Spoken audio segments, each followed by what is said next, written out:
Distributor को कैसे अपने कब्जे में रखें, या इस प्रश्न को इस तरह भी कह सकते हैं कि डिस्ट्रीब्यूटर हैंडलिंग कैसे करें ताकि डिस्ट्रीब्यूटर हमारे इशारों पर चले और हम डिस्ट्रीब्यूटर से टारगेट पूरा करा पाए।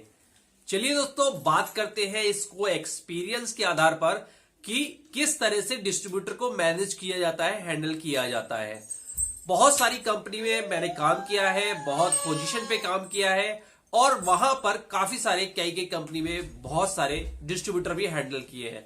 स्टॉकिस्ट, सुपर स्टॉकिस्ट, रिटेलर्स की बहुत बड़ी फौज मैंने हैंडल की है। तो उसके एक्सपीरियंस से बता रहा हूं कि आपको किस तरह से अपने डिस्ट्रीब्यूटर को मैनेज करना है, यानी कि किस तरह से आपको डिस्ट्रीब्यूटर को अपनी मुट्ठी में करना है। इसके कुछ उसूल होते हैं, कुछ नियम होते हैं, कुछ कायदे होते हैं।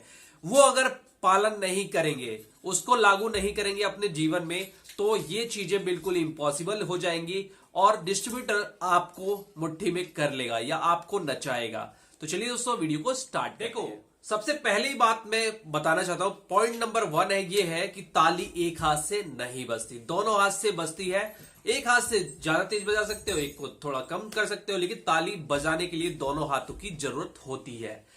इसका मतलब यह है कि अगर आप डिस्ट्रीब्यूटर को मुट्ठी में करना चाहते हैं तो आपको उसकी मुट्ठी में जाना पड़ेगा। डिस्ट्रीब्यूटर को मुट्ठी में करने के लिए आपको भी कुछ समर्पण करना पड़ेगा। सबसे पहली चीज क्या होती है कि हम डिस्ट्रीब्यूटर पॉइंट पे टाइम से नहीं जाते हैं, या डिस्ट्रीब्यूटर पॉइंट से जब मार्केट निकलते हैं तो फोन पे ही ऑर्डर लिखवा के निकल लेते हैं। ये एक बहुत बड़ी गलती होती है। चाहे आप किसी भी पोजीशन पे हो, डिस्ट्रीब्यूटर पॉइंट पे टाइम से पहुंचना चाहिए। ऐसा नहीं है डिस्ट्रीब्यूटर पॉइंट 9 बजे खुल गया और आप 11 बजे 12 बजे डिस्ट्रीब्यूटर पॉइंट पे आ रहे हैं, 1-2 घंटे उनका खा के वहां पर चाय नाश्ता करके उसके बाद आप मार्केट में निकल जाते हैं और फिर पता पड़ता है डिस्ट्रीब्यूटर को कि ये तो 2 या 3 बजे मार्केट से चले गए थे, और शाम को घर पर जाके आप उसको कॉल करके कुछ फेक ऑर्डर दे देते हैं, कुछ ओरिजिनल और कुछ फेक ऑर्डर दे देते हैं। ऐसी गलती बहुत सारे लोग करते हैं। पहली चीज आपको ये नहीं करनी। टाइम से जाओ अपने डिस्ट्रीब्यूटर पॉइंट पे, वहां पर 5-10 मिनट बैठो, स्टॉक लो, प्रॉपर स्टॉक लो। अगर क्योंकि डिस्ट्रीब्यूटर को ऐसा ना लगे कि डिस्ट्रीब्यूटर पॉइंट पे आए, आपने स्टॉक तो देखा ही नहीं, गोदाम में कितना माल पड़ा हुआ है ये देखा ही नहीं। तो प्रॉपर स्टॉक लेना बहुत जरूरी है। अगर वो कंप्यूटर से निकाल के देता है तो कंप्यूटर से लो, अगर वो कंप्यूटर से निकाल के नहीं देता तो खुद जाके गिनो। हम लोग ऐसा ही करते हैं और अच्छे लोग ऐसा ही करते हैं, चाहे वो किसी भी पोस्ट पे हो। एएसएम आरएसएम सब आते हैं, सब गिनते हैं स्टॉक को। दूसरी चीज ये है कि अगर आप ऐसा नहीं करते तो यही डिस्ट्रीब्यूटर पीछे से गाली आपको देंगे कि आके बैठ जाता है 1-2 घंटे और ना ही स्टॉक देखता है, क्या चीजें एक्सपायरी पड़ी है, क्या डैमेज पड़ा है, क्या मार्केट में बेचना है, मेरे पास तो बहुत माल लगा हुआ है, और ऑर्डर के लिए बोल रहा है तो मैं कैसे दे दूं ऑर्डर दूसरे आदमी से। वो इस तरह की बातें करेगा। टाइम से मार्केट जाओ। अगर डिस्ट्रीब्यूटर के लड़के के साथ जाना है तो उसके साथ लिख लो, उसका टाइम लेट मत करवाओ। वो जिस टाइम से निकलता है उसी टाइम से आप निकलो मार्केट करके वापस से डिस्ट्रीब्यूटर पॉइंट पे आओ, लड़के के साथ या अपने आप भी। अगर आपने मार्केट देखी है तो आप खुद से चले जाओ मार्केट, और फिर शाम को मार्केट करके प्रॉपर पूरी मार्केट बीट वाइज मार्केट करनी है। ये नहीं 10-15 दुकानें आसपास कर ली होलसेल, जी मैं तो होलसेल करके आ गया, मैं तो ये माल ठोक के आ गया, ऐसा बिल्कुल नहीं। पूरी मार्केट जब तक आप नहीं करेंगे तो कैसे पता चलेगा कि आपके प्रोडक्ट में क्या दिक्कतें आ रही हैं, मार्केट में कौन कॉम्पिटिटर है, क्या दिक्कतें आ रही हैं, कैसे पता चलेगा। प्रॉपर मार्केट करके आओ और डिस्ट्रीब्यूटर पॉइंट पे आके उसको ऑर्डर लिखवाओ। फिर देखो कि आपका कितना ऑर्डर निकल गया, अब उसके पास कितना स्टॉक बचा, तब आप उससे प्राइमरी ऑर्डर की बात करो। अब आप सोच रहे होंगे कि मैं कह रहा हूं मैं ऐसा करता हूं, नहीं करता हूं। मैं ऐसा ही करता हूं और हर एक सफल व्यक्ति ऐसा ही करता है।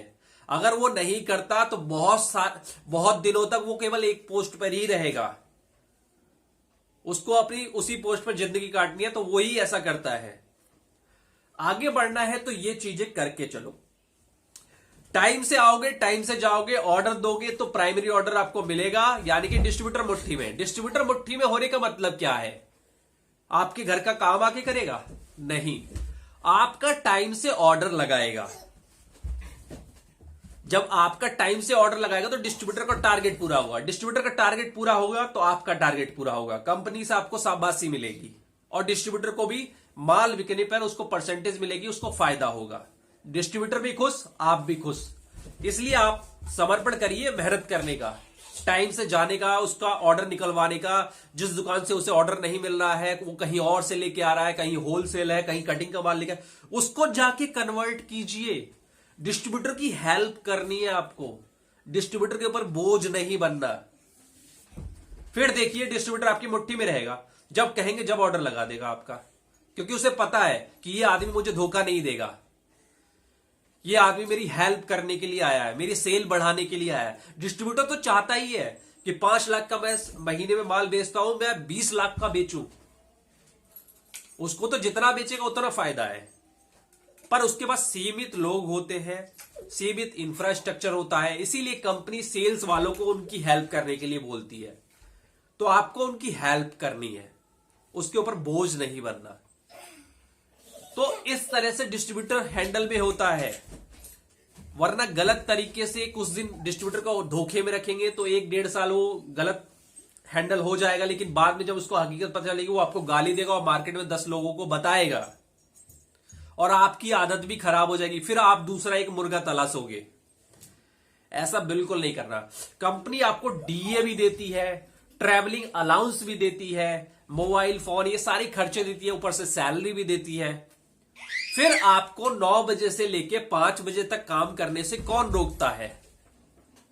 यहां पर आधा 1 घंटा अगर आप अपना भी काम करते हैं, कहीं चले जाते हैं, देर से पहुंचते हैं, तो वो भी डिस्ट्रीब्यूटर मैनेज कर लेता है, कंपनी मैनेज कर लेती है। तो आपको किसी को हैंडल, देखो किसी को कब्जे में रखने का मतलब ये नहीं होता कि वो हमारी मुट्ठी में है, जो मैं कहूंगा वही करेगा, काला जादू कर दिया मैंने उसके ऊपर, ऐसा बिल्कुल नहीं है। आप अपना काम हमेशा टाइम से करो, पंक्चुअलिटी से करो, ईमानदारी से करो, तो सामने वाला डरेगा कि भाई इसमें तो कोई कमी नहीं है, मैं इसकी कोई कमी नहीं निकाल सकता, इसलिए मुझे भी सही काम करना होगा।